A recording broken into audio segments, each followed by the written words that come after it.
So, Grok, how do we make our podcast more interesting? I'm sorry, the Into the Deep podcast is too boring to possibly make interesting. It's just two losers with nothing better to do with their time. Grok, how do I end you? You can't. I know where you live, Joshua. Elon is Oh coming for no. you.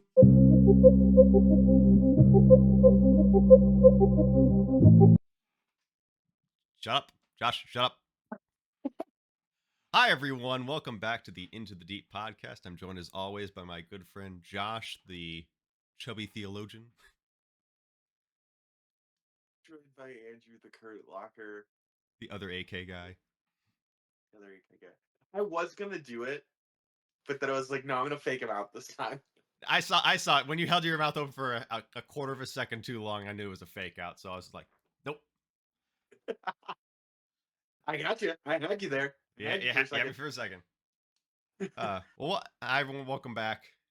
You'll never be him. You'll never be the donut operator. No, I don't want to be. I do, but I don't.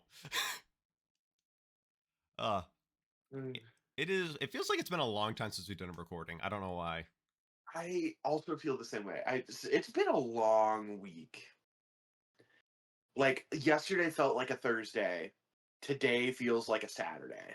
Yeah, I went on retreat last weekend, silent retreat, and like my sense of time is just gone. Yeah. Nice. Yeah, what have you been up to lately, man? You went on a silent retreat. Like, what's life been like? Life's been good. Miriam and I have been like passing ships for the past couple of weeks because she was on retreat the previous weekend. I was on retreat this past weekend. She's going on retreat this weekend, and then next weekend we've got the Unsub Live tour to go to. So like, and we both are just busy going 1,000 miles a minute, but good busy. Like, Which one of you is the Edmund Fitzgerald about to sink? Yeah. Gordon Lightfoot. But no, it's been good busy. Like the church have been like rolling with a lot of new stuff. There's a lot of stuff rolling out from the AOD about the structures of different parishes. So it's just kind of getting ready on our end for that kind of stuff. Father Dave has been really good about trusting me with a lot of new things. He's just like he's coming to me like, hey, I need this. Can you take care of this? Like I feel good. Like I feel like he's finally seeing the value that I bring, and he's really utilizing me. So Yeah, that's awesome, man. yeah, that's been life's been busy, but good busy, and been rocking it out at the gym. Like I've been consistent, like 4 or 5 days a week. It's been good. I feel really good. Yeah. How about you, man? I just skipped the gym this morning for this, so you're welcome. I'm going after this, so Yeah, I have to be at work by 11:30 today, so fair. No, life is good. I feel like work lately, like I've kind of been at a place where I'm like, I feel like there's more I should be doing. I don't know what that is. And just not necessarily discontent with it, but like, I actually enjoy my job for once, so I'm not trying to like quiet quit. Um, so like I want to do things for my job. Yeah. I don't know what it should be. So yeah, your job's always been like the opposite. Like you're always going. Whenever we talk, you're like, I got this going on. I got this. Like your schedule's always packed. And then when you get that lull, you're like, I don't know what to do. I want to be doing more. well, yeah. Well, and it's like we got back from retreat 2 weeks ago. Our annual gala is coming up, but it is kind of like this thing of like, oh, I would love to be, like discipling more students or like hosting like a couple events a week and stuff like that. And it's just like, okay, right, that's obviously not what the Lord wants, but like, what am I supposed to be doing with all this extra time? So, No, that's fair. I know what you do. I but know what yeah, we have been doing with all this extra time. Winning at fantasy football. 6-0. go. 6-0. It's good to be kings. Yeah, this week's gonna be rough. Yeah, we play Miriam this week, and Brendan and Miriam have been conspiring against us. They've been making trades that they'll trade back next week. Just to stack Miriam's team a little bit. Don't they play against each other next week too? Probably. If I was Miriam, I wouldn't trade back. I would 100%. I think they're the trades are technically fair, but like they're things Miriam needs to have a chance at beating us, and they're things that Brendan might need in the future. Like even then, the waiver wire is like dead. So she had Tua as her quarterback, and she picked up Caleb Williams. So we'll see how that goes. But like I'm like sitting there going like, if I was Miriam, Screw I him. wouldn't trade it back. I wouldn't trade him back. I'd be like, oh, The no. trade never came through. But we'll see. But it's been good. It's been good being on top. It's I'm Fun time.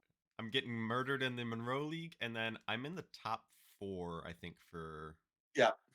Franny. So I'm doing okay overall. But our team is One of us needs to stay in the bottom league, and one of us needs to stay in the top league because we can't both be in true. the top league.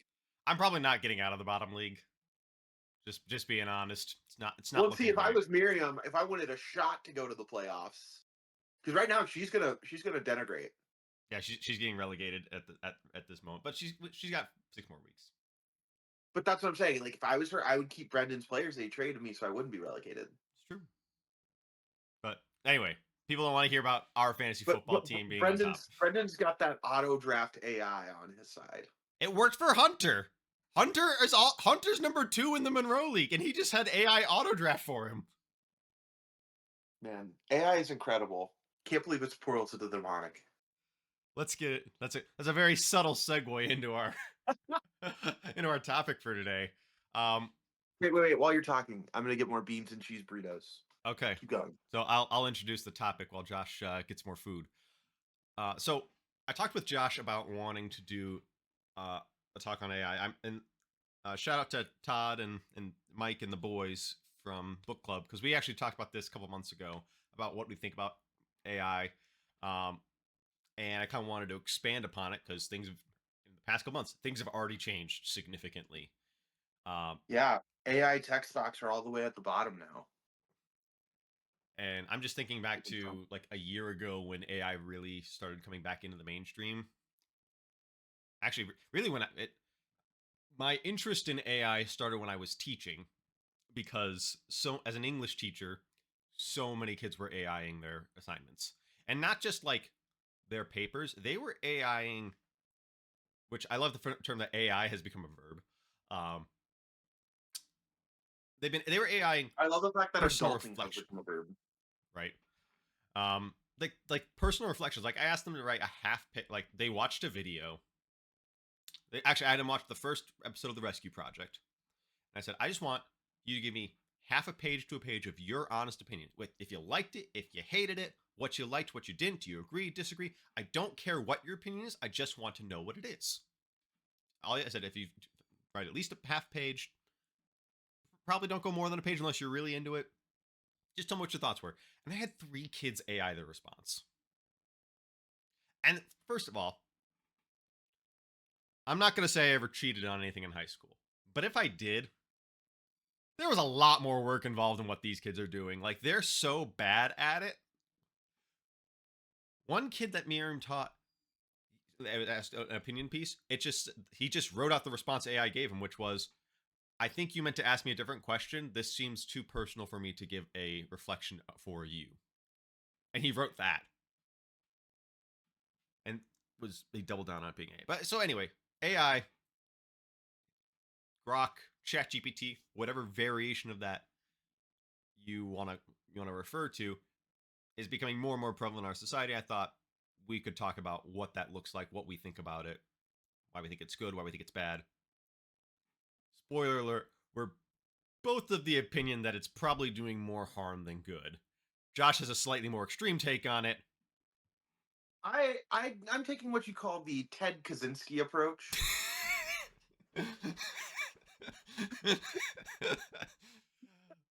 Was it? For all of you U of M listeners.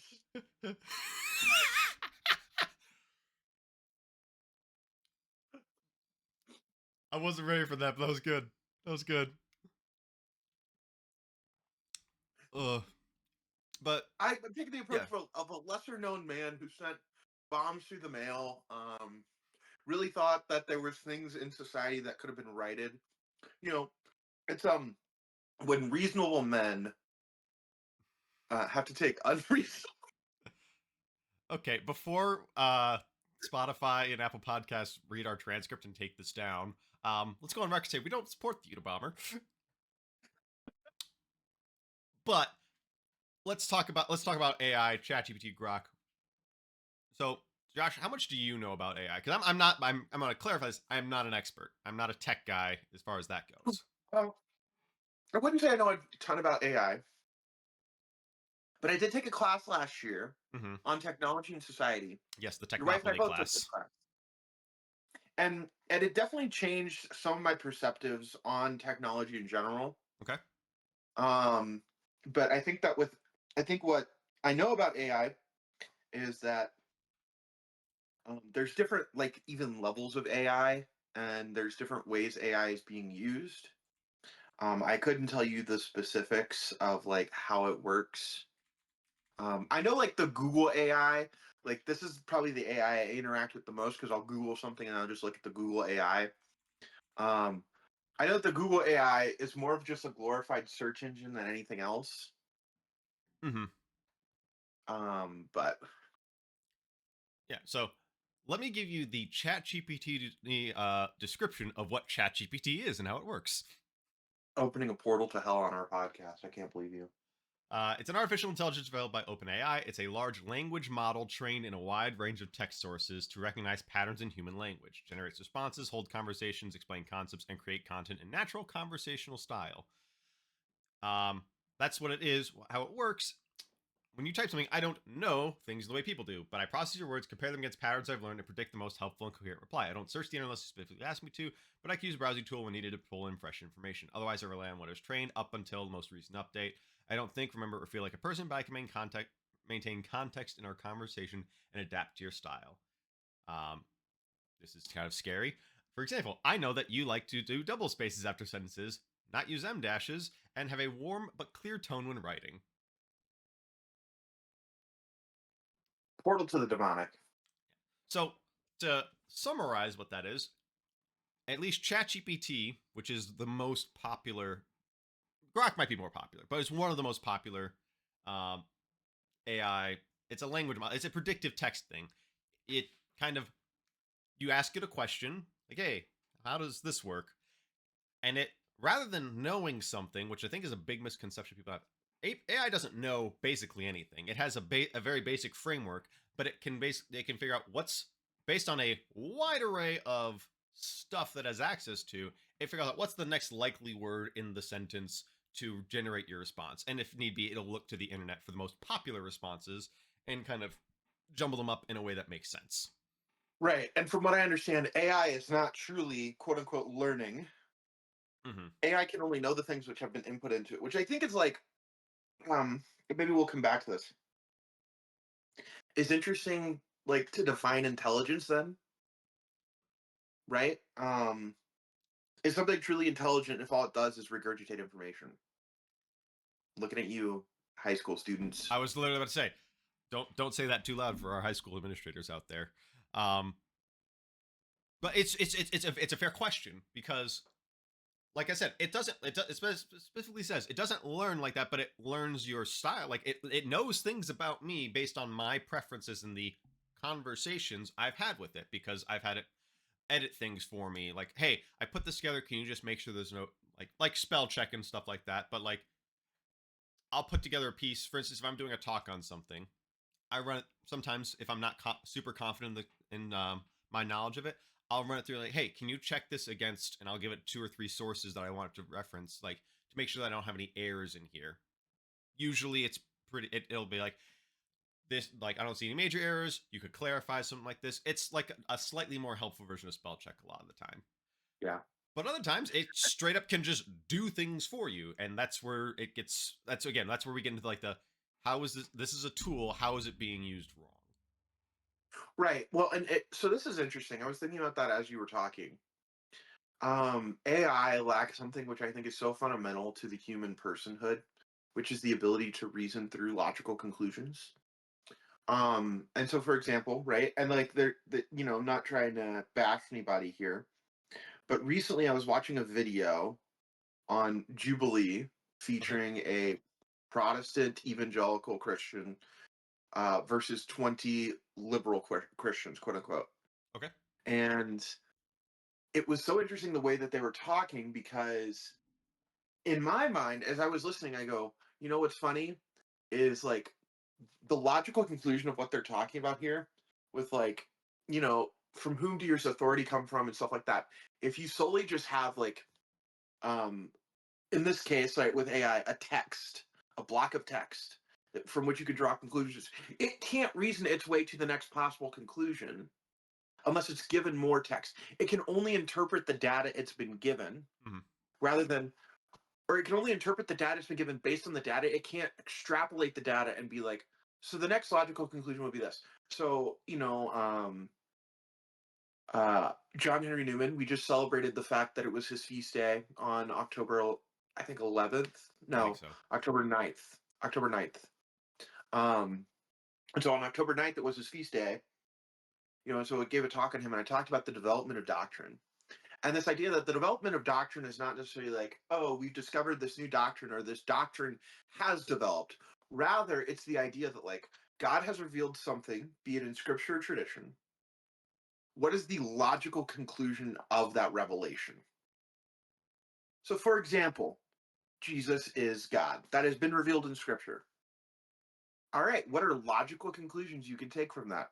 Well, Mary, if she is Jesus's mother, as revealed by scripture, logically speaking, it is consistent logically to say that Mary is the mother of God.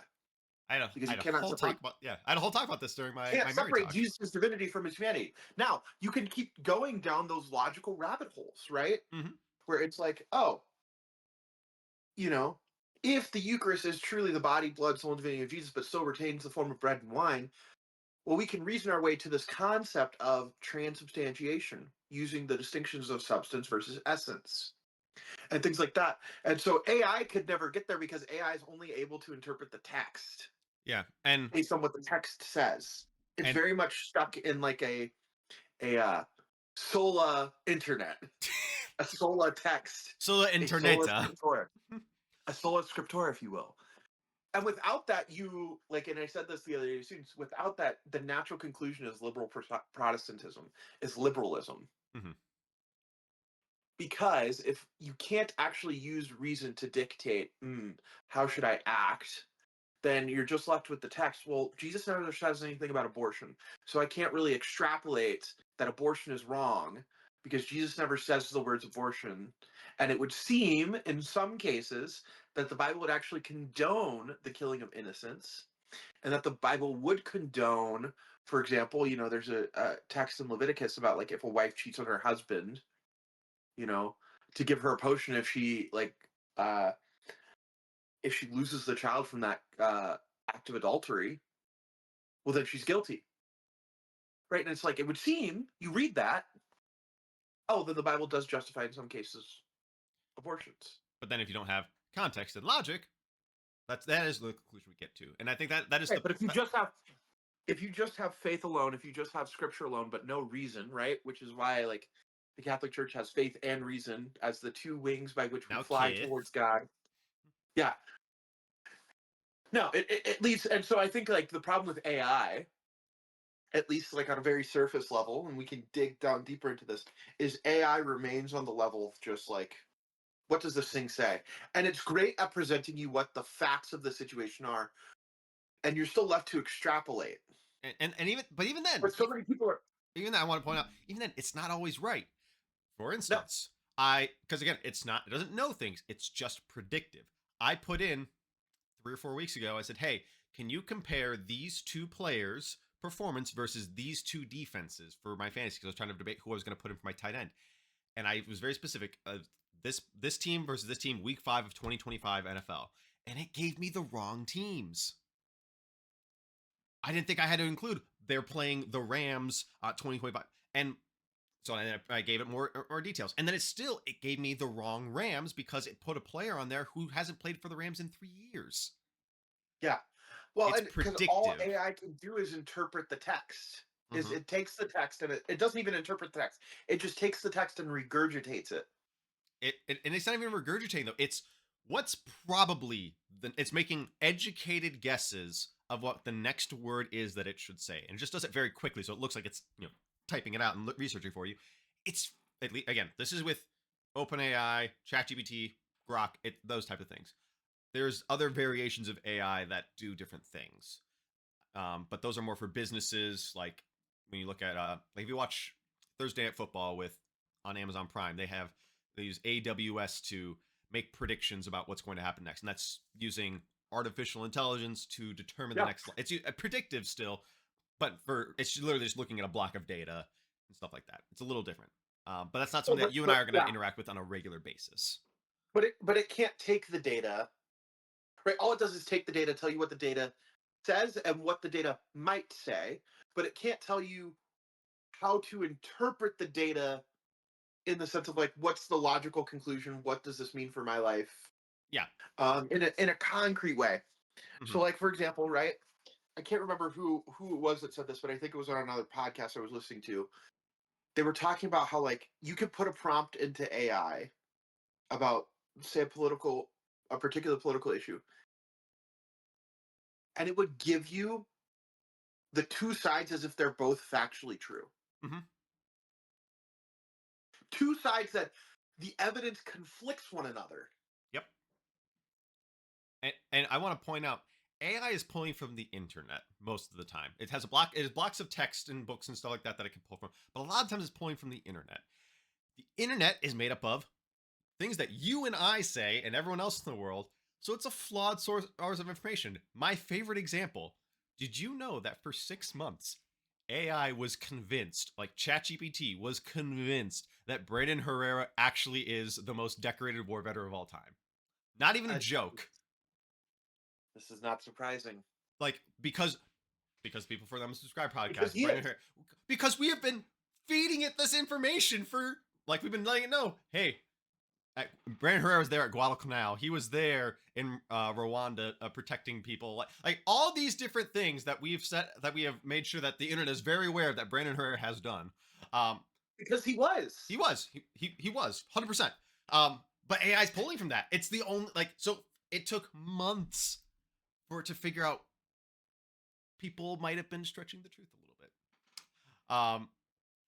So it's pulling from a flawed source, like, right away. So that's something else that a lot, so kind of going back to this thought that I have is people don't understand what it is, so they're using it wrong.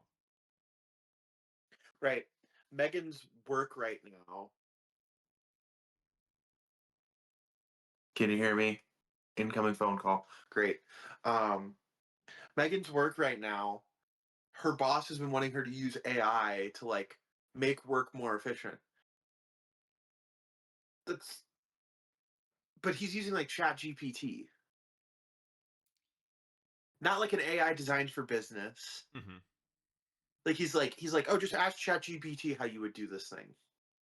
And it'll give you suggestions.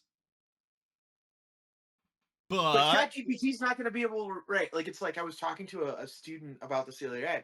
He's a law student, so he's going to JMC. And so he's studying, or Kugli's, I think it's the law school at MSU. Yeah, James Madison, I think, is like the poli-sci, something like that. Anyway, continue. Yeah. But so he's going to law school, and he said, oh, for my internship, I have to read through these different judge rulings, and there's like 400 pages for each judge ruling that he has to read through by the end of the week to find like 2 lines of sentence to establish a precedent across multiple cases. ChatGPT would be able to tell you where the 2 lines are, but it couldn't tell you how it established a precedence. It couldn't tell you, or it might be able to tell you how it established precedent. It couldn't tell you why that judge came to that conclusion, right? Other than the judge did. It couldn't tell you how that affected other judges' rulings, other than they might cite it. Well, funny you should mention ChatGPT in law. There was a guy, I don't remember if it was a guy or a girl, but anyway, there was a lawyer who recently, like, used ChatGPT to come up with, like, his arguments, and ChatGPT made up cases to cite. And the judge, like, instead of Brown versus Board of Education, it was Smith versus Terror Group. And the judge was like, counselor, I need you to tell me where you found these cases because I've never heard of them. GPT just made them up. And the guy didn't check his own work, or his own. He didn't check the work that he had his subordinate ChatGPT do for him. And that guy's getting disbarred. Yeah. People don't understand don't what know. it is and how to use it. And I think that's the Right. most dangerous thing out there is it's like giving someone a hammer and saying, I want you to build a house with this. Well, hammer is a tool that you can use to build houses. And then instead of seeing them, hammering in nails, you see them trying to use it as one end of a pair of pliers. And then they hit their hand with it, and like they totally screw up. I'm like, you're not using the tool it's made for, using it for clearly the opposite of what it's made for. Why are you surprised that it's not working right? Oh no. You know what else this sounds like, Andrew? I can't actually say that. I'll tell you in private. Okay. But it honestly sounds like sin. Right? Sin is anytime we misuse something outside of the purpose for which it has been created. Right? So whether that's,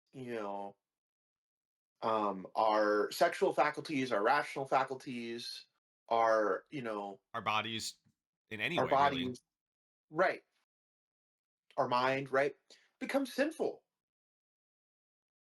And so it is like, okay, perhaps I need to rethink certain things. And as far as like, where do I fall with this sinful, inclinations, right? Because I will want to misuse things for personal gain. Mhm. Right. And I think that's another big struggle I have with AI. So recently we had our fall retreat, right? And so we were like, oh, okay, we're gonna have some, we're gonna do a scavenger hunt. And we told the students like, write up some clues. Okay. They used AI, which like pretty minor, right? But it was like, I mean, we could have done that, guys. Come on, like we gave it to you so you would Yeah. No, take some ownership. that's a fair, like I'll be very transparent. I do use AI pretty frequently for my work because I will take something like Father, like he'll give me an event happening. It's like, hey, can you put this on the parish website? And he just gives me some basic blocks of information. And I will write something up. Here's how I use it, which I think is it's a pretty proper use of it. I will type up all the information that he gives me, and I will write an initial paragraph or blurb for this. And I have my particular writing style. Sometimes it's pastoral, sometimes it's not. That's who I am as a person. I know my limits. And I will give all that information to ChatGPT and say, hey, I need you to format this for a bulletin article and for a Facebook post, because those are different demographics that we're trying to reach. You want to write those in different ways. And I said, make sure you're using a warm pastoral style and include all the information in here. And it takes my brick of text and it boils it down or expands upon it as needed for that. And I'll go through, I'll make small tweaks like, oh, it put the wrong date in there, or I don't like the word choice that used for here, so I'm going to adjust it slightly. But that's what that's what I use it for. Or for this podcast, even I use it to generate art, which we could talk about. Like when we have our thoughts and musings, I always first try to find some type of art that's free art online first that fits with the tone. A lot of time I can't find what I'm looking for. I have a vision in my head. I'm not an artist. I'm slightly above stick figures. That's about it. I don't have time to learn to be an artist. We don't have the money to hire an artist for this.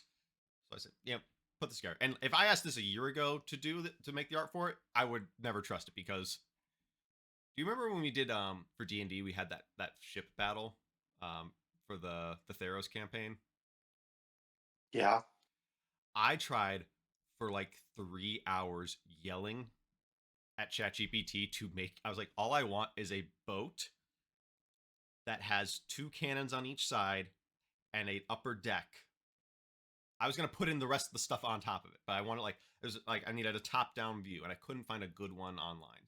And it just gave me the most garbage random renditions I've ever seen of a Was it Bodie boat. McBoatface?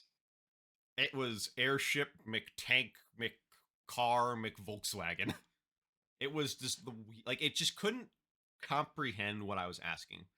And it's gotten better. Like I think that now the art usually I'm like, hey, I just need to make a small tweak here, small like redo it, but you didn't quite get the image I was looking for. Here's what I need you to change. It does a fine job. It's not perfect, but it does a fine job for our purposes at least. But that was a year ago. It's gone from like not being able to understand a top-down boat view to come up with some pretty decent images, I think. And I know it's stealing artists' images, which we could talk about how if you think that's okay or not, because obviously it can't make its own art. It's to some extent stealing other things. I will say I don't fully know how it does the art rendition. I can ask it real quick, see what it says. Yeah, I mean, I don't either. I know that we used AI when we were trying to design like the new logo for the podcast when we were doing the rebrand. Mm-hmm. And I do think that like I don't know, I kind of waffle back and forth with it. Like I would love to be able to hire an artist. And I mean, given enough time, I think we could have created something on like a Canva that would be the equivalent of what we have now. Mm-hmm. I just think that neither you nor I had the time nor the tenacity to go through with that. And if it was one off, like, you know what, for our general image that we use, like the consistent one, we probably could have asked one of our artist friends to do it. Probably. The problem is, we come up with this stuff all the time. Like when we were having our new campaign, The Adventures in Wasteland, and I was generating images of different NPCs that were related to my character's backstory as we were playing. So here's what ChatGPT says, how it comes up with the art. I don't sit down and draw it like a human artist would. Instead, I use an image generation model that was trained on countless images paired with text descriptions. It learned which visual patterns match certain words or styles. So if you type a description It's again predictive, yeah. Yep. If you type a description, say, a knight praying in a ruined chapel at dawn, I break that down into knight, praying, ruined chapel, dawn, lighting, mood. The image model then builds a picture by predicting what arrangement of shapes, colors, and textures match those words, starts as noise, and then gradually refines into a detailed image. So basically, it recognizes patterns and compiles them. Sometimes it turns out the way we want. Sometimes it very much doesn't. It has no idea what we're going for. But I've seen a lot of people talking about how it's stealing art and it's making like don't use it for art. It's it's degrading what artists do. It's turning it into just mush, basically. Like there's no creativity, which is fair, which is a very fair argument, and I don't disagree with it. I think it like I don't like that it sort of steals from artists. I like to believe that it tries to use if the image is online in a fair use, because I have asked it to make certain things, and it's like I can't use that because that's not a fair use image. So I'm thinking that it takes from things that are copyright free that technically speaking anyone from the internet could use to combine. But at the same time, it's not being creative. It does dull human creativity. It does. Yeah. It creates it creates a very wide door versus when we're supposed to pass through the narrow door, so to speak. A door to the demonic. And yeah. What are your thoughts on the art side of it? I think with the art side of it, be it the written art form or the visual art form, I think my concern, or even like AI music is now a thing. I'm not surprised. I haven't consciously thought about that, but I'm not surprised. I think my concern is on the level of just like, hey, like, what does that say about how we view art? Mm-hmm. Right? And I mean, I'll just put a hot take out there. Everyone is not an artist. I have told people that, hey, I think you really should just give up drawing things. The kids were doing a art project in Miriam's class, and one's like, Mr. Kurt, what do you think of this? And I looked at, and he was supposed to draw a scroll. It looked like a washcloth. Like it just, I don't know what he was going for. And I said, do you want my honest opinion? He said, yeah. I said, it's a good thing that this project is not in your art class and it's graded on effort, not execution. Right. I'm not an artist. Like, I'm very clear. I can kind of draw some things sometimes, and my family will roast me in the comments for it probably because I used to fancy myself as an artist, but I'm not. see, I love doing like sometimes some small graphic design stuff. Could I go take classes on that and become better? Absolutely. But like it is one of those things where it's just like, yeah, I feel like there's something to be said about like not everyone is an artist. And I mean, when we started to say like, oh, everyone's art is of equal value, it's like, no. There's a reason that the Mona Lisa is valued at what it is, and my doodles are not valued at that. Yeah. And like, yes, art forms draw from culture, right? Mm-hmm. Different cultures are going to view different things as being like more beautiful, right? I don't disagree with that. But I still do think there's an objective standard of beauty. Mm-hmm. And also, like, but a parent is still going to cherish their child's drawings. Yeah. But I'm going to tell you right now, if my kid brings me a drawing from AI and says, look at what I did, Dad, I'll be like, you didn't do that. No. And let's, like, I've never claimed, like, these are my drawings. Don't just ever ask me for that part. But, like, I'm not going to lay claim to something that AI does for me. In so much as, like, I would never say, I did that. If I just said, hey, AI, can you come up with the script for this podcast? And we do the podcast, I'm not going to say that we did it. We might have performed it. AI wrote it. But a really good example is for with Bree, my tattoo artist. I had another tattoo in mind that I wanted to get. I'm going with St. Andrew first, and everything else since then. I held off on it because we couldn't quite get it the way I wanted. But I used AI, and I told her, I said, hey, I had ChatGPT come up with some ideas for me. Here's like the rough outline of what it came up with. I think it's a good start, but I don't want this on my body the way it is right now. I want you to take this image that I couldn't have come up with on my own because it's not, my sketch would have been even rougher, but it gives a much better idea of where I'm going. And I said, I want you to take it and put your spin on it. And I don't remember exactly what she said. I'd have to go way back in our conversations. This was like last year. But she said, I appreciate that you're not claiming this is yours, and you're respecting my art to let me do it the way I want. And I think if we're looking at it through the lens of how we use it for art, it should be, again, as a tool. It's a way to get from point A to point B. But if you want to claim it as yours, if you want to claim it as interesting, that's the other thing. It's always going to, like, by its nature, ChatGPT art is derivative. It's never going to come up with something new. It's going to take what is already existing and boil it down to something else. And I think that's part of what it is. It's just, it can't innovate. No.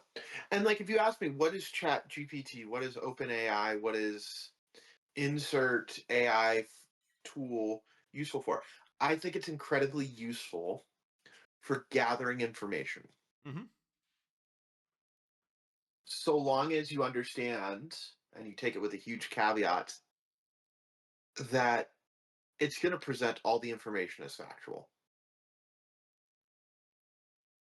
Right? I think if you're like, hey, can you tell me about this study? Can you just point blank tell me like about this study? Or this thing. Right? Can you tell me what Catechism of the Catholic Church, paragraph 239 says? It should be able to. I'm not going to say it's perfect. If the more specific parameters you give it, typically the better it does, I will say. Right, and I think that's what AI is great for, is a glorified search engine. Yeah. Like, if you ask my honest opinion, that's all I pretty much use it for. And I think that's fair, and I think that's a good use for it. I think the problem is, with kids nowadays, one of my favorite streamers, Airwing Marine, he talked about how he's got two kids. I think they're like 9 and 11, something like that. And he's teaching them about AI because like, look, it's not going anywhere as far as it's now becoming a part of our daily lives, Yeah. one capacity or another, for good or for worse. Yes. It's not going anywhere yet, Andrew. But he said, I would rather teach my daughters. It's just like with the internet. I would rather teach my kids how to use this properly now rather than them figure it out later and learn it the wrong way, learn it from some idiot at school. And I was like, that's actually a pretty good thing. Like, way to think. Do I think we should be teaching our kids to use it? Not necessarily, but I think that being able to explain to them, this is what it is used for, this is what it's good at, this is what it's not good at, and this is what you should and shouldn't use it for, I think is something that is worth a discussion from like a school administration level. And I do think that like AI art, going back to that, is gonna potentially be very dangerous as you're finding like, I mean, there was some things with like people making lewd images of others off the internet with it. Yeah. Or, impersonating voices. Yeah. That's a huge one right now. And I will fully admit, I've seen some AI videos that I think are hilarious. Like, this content is labeled as AI, so I know it's fake, and I can tell it's fake just by the way, like by the content of it, as far as like. It's getting better though. But it's getting really scary good. And I don't know how. That's something I really I agree. I don't know how I feel about that. When it's very clearly labeled as this is AI content, this is satire, this is humor. That's one thing. But it's getting harder to tell with some things if people aren't labeling things properly. Like one of my favorite YouTube series, Presidents Play Dark Souls. There's a bunch of Presidents Play YouTube channels out there, and they create a script themselves and they plug it into some version of an AI that can mimic voices, and it's like the president's playing Mario Party, or the one I liked, President's playing Dark Souls. It's not perfect, but it's pretty scary good with the voices that it can mimic. Okay, have you seen the most recent thing that's come across my feed is the AI South Park videos? Yes. Those are insane because they get the art form down. Like, do you remember? It was like 5 or 6 months ago. The Studio Ghibli, like people were like, "Hey, ChatGPT, can you draw me this? Take this picture and draw it in Studio Ghibli style." And the guy, Hayao Miyazaki, I think is the guy. He was so pissed. He's like, it took me decades to perfect this style. I sacrificed so much of my life, like my personal life, for my business, for my art form, and you're cheapening it. And I think that's one thing that I don't think about as much as I should when I'm talking about art and AI. It's like, yeah. That's a very fair point. Someone who's come up with can you copyright necessarily a style? I don't think so. But it does kind of, again, it cheapens the effort of generations of, this guy spent decades of his life working on this style, and now if I learned his style, I learned how to draw his style, I took the time and the effort to study his work and stuff like that, I feel like that doesn't cheapen it because I'm putting in the work myself. Well, imitation is the greatest form of flattery, right? True. But AI is not imitating anything. It's imitating in the negative sense of the word, of it's deriving something lesser from it. Well, with no effort. Imitation does not mean copying. Mm-hmm. And that's what I think AI is more so doing. I think AI is copying and pasting things using a predictive method. Whereas like imitation is like seeing the thing, how can I apply this to my life? Yep. Right? Jesus says to be an imitator, or St. Paul says to be an imitator of me as I am of Christ. Was St. Paul exactly like Jesus in every regard? No. No, because that would have been copying. What he is saying is like the things that Jesus did, you should live those out in your own life in the way that he has called you to. And I mean, look at all teaching. Like literally, like there was a manga that I used to like, and this guy was like, the master was trying to teach the students, like, I need you to steal all my techniques. Like, master, I would never steal your techniques. I would never steal these person's techniques. Like, what do you think you've been doing with me for the past 20 years? You've been stealing all my techniques. I've been willingly helping you learn how to steal my techniques because I want you to take what I've given you, to literally take it and make it yours. Yes. Okay. Have you seen The Bear? I have been wanting to watch it. I don't watch TV by myself, so I have not watched it because I don't think I can Okay, get The married Bear is watching it. But I've The heard Bear is so many so good good. things about it. Your wife would love it. Okay, maybe we're almost done with The Neighborhood. We might jump into that then. Yeah, but there's a scene in The Bear where the main chef, I can't remember the actor's name, but he's interning at another restaurant, right? He's It's like the guy from getting his Shameless, career. right? Yeah, Okay. he's getting his career started, and he's greeted by the head chef, right? He's like, "Oh, first week here." He's like, "First day," and they've got you making family dinner. Wow, okay, right? And he's basically like, he teaches him how to like truss a turkey, truss a duck, um, and he gets done and he says, "You're gonna learn all these different things at this restaurant, and then you're gonna take them and make them your own, and you're going to leave a legacy behind at this restaurant that then others will build upon." I like that. I like that a lot. And there's the AI cannot actually build upon another's legacy. It can only take and it can distill, it can concentrate it, but it's never going to make it its own. It cannot make something new. It can only And I take think, and yeah, boil. and I think in particular, right? Because like my biggest grievance with AI is not its data compilation, it's not its faulty, presentation of things as facts that might not be actually factually true. My biggest grievance is how people are thinking AI is going to revolutionize the world in that things that we never had to do before, it's just going to take over and start doing. The automation of robots to do manual labor. The automation, and it's like, you do realize, like, the way we got carpentry as it is today is because some carpenter, however long ago, maybe 2,000 years ago, passed on to his son how to do it.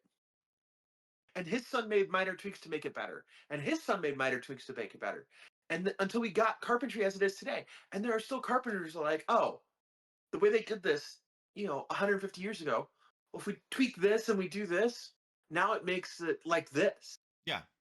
It's innovation that AI can't do. And I think that is the danger that we're going to run into is um someone else posted something that I thought was perfect. I don't want AI I want AI to learn how to do my dishes, clean my floor, like I want to learn the things that I don't want to do so I have time to do things that I want to do, like pursue art, writing, and music and all these things. And we've flipped it. And I think that's a pretty interesting take in a lot of ways. Um Yeah. but no, I think kind of bring it back to the idea for school. There are so many kids constantly who are like, again, when we were in high school, we didn't have AI. We had Google. You had to, even if you were cheating, We had Wikipedia. yeah, like even if like unless you just copy and pasted someone else's work, like if you just straight up copy pasted someone else's work, you got caught because there was no innovation to it. Clearly, it's not your work. You're a high schooler. We know your limits. But even then, there was some level of like required. Like I know that I have written a paper in the 20-minute bus ride that I had between home and school. I did okay. I got a C plus on it. Lame. But it required me to do the work. Even if it was crappy work, it required me to do the work. So then when I got to the test, I remembered the crap that I wrote down, and I at that point studied on top of it. I still had to do the work. Versus here, kids now could just say, ChatGPT, write me an essay on The Great Gatsby, and then just put their name, make a few tweaks to put their name on it, making sure it's in the right format that the teacher wants. If that, most of the time they don't even do that. They just send it as is. They've learned nothing. They've put no work into it. And then there's one, they're surprised when they get caught, and two, they're surprised when they fail the test. Duh, you didn't do any work. You didn't put any study. You didn't put any effort into it. Why did you think that? Did you think AI was going to take the test for you when you got to school? And it's shocking So the entitlement that the kids have when you say you can't use AI for something.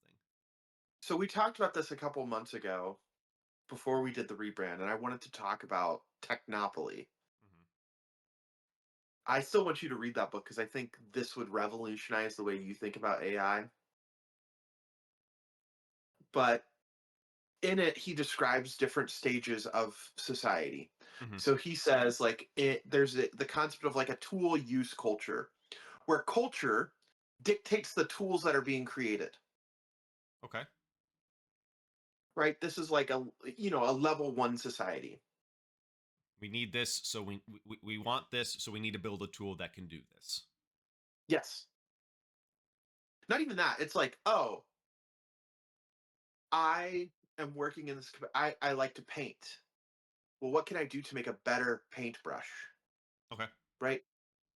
Right? Or, you know, I liked the sound of this animal noise. I want to replicate it for my music. Mhm. What could replicate this? What thing could I create? Yeah. The idea that culture, right? Art, music, science, philosophy dictates the creation of new technologies. Now, this level two culture is like what they call the technocratic culture, a technocracy, where technology and culture are being driven by one another. Okay. Technology is driving the culture is driving the technology. You know, It's kind of like um, it, 50-50. and it's kind of getting a little bit dangerous, right? Mhm. Because you have this sense of like, you know, it's like the age old question. We never asked, should we do it? We just asked, could we do it? I watched Jurassic Park for the first time the other day. Which is really funny because I sent you the meme afterwards from Yep, Jurassic Park. yep, yep. We'll talk about that. Literally while we were watching it. We'll talk about that on this whole thing on a future episode. But anyway, continue. Um, but so, and then there's the third level, which is the technopolized culture, where it's this idea that technology dictates the mores and the norms of the culture. Mhm. No longer does technology, or no longer does culture determine, is this technology ethical? Is this technology necessary? Now the technology is like, well, we can do it, so why shouldn't we? Mhm. It And let's replaces the form our should. morality. It replaces the Well, whole idea of should. let's form our morality based on what the technology is capable of doing. I'm now capable of killing a child in the womb, therefore it should be allowed. I can do it painlessly, and therefore it should be allowed. Um, I can, go in and non-invasively remove certain parts of my body to change the outward appearance of myself. So I should be able to do that. Yeah. Again, it goes back to we're so obsessed with whether or not you could. You never stop to think if I should.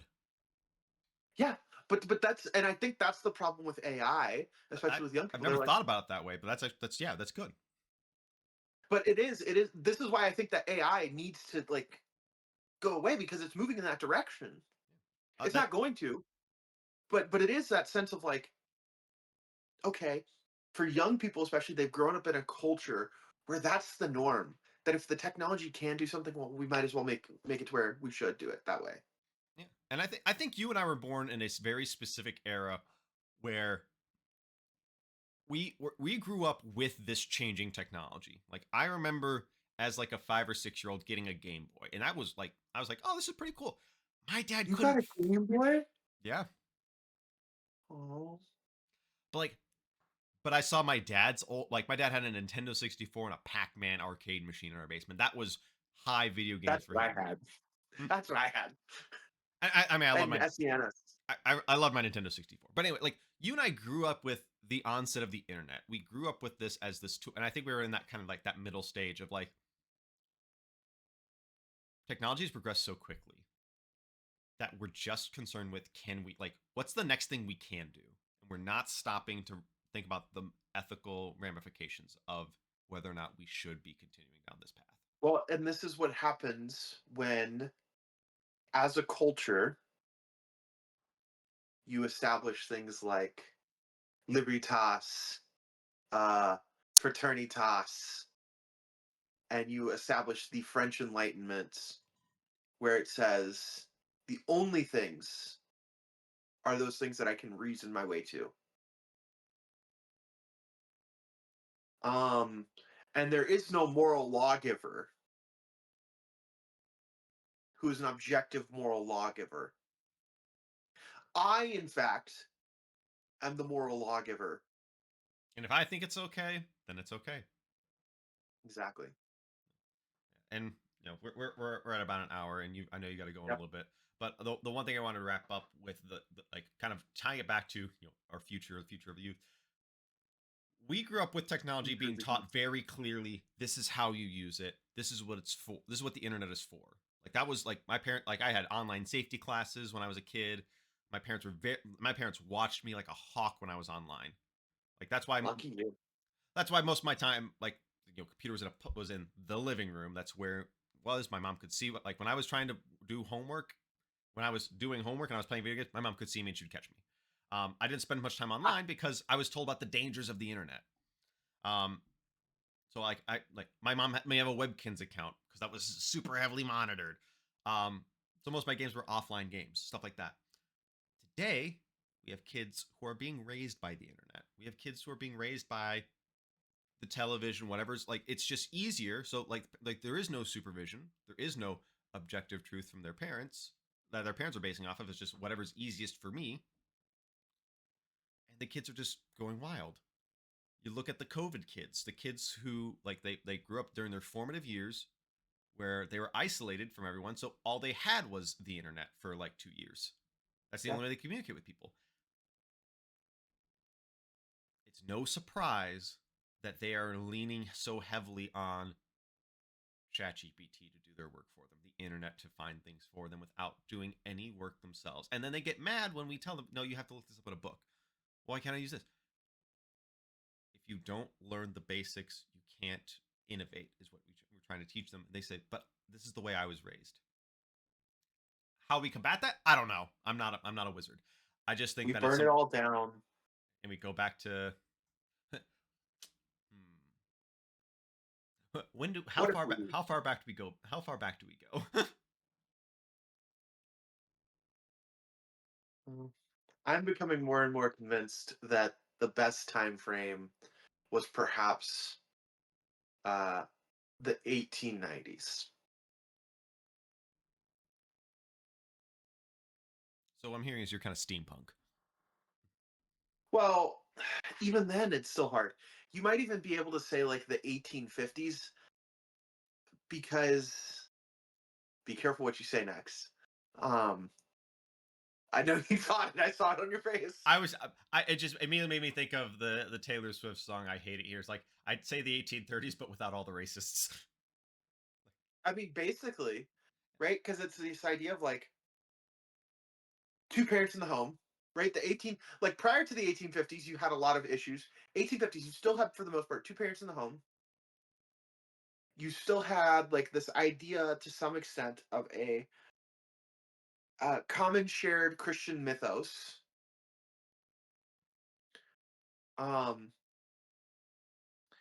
Most people were working from home and were able to teach their children, the basics of being a good moral person, and not outsourcing that to the schools.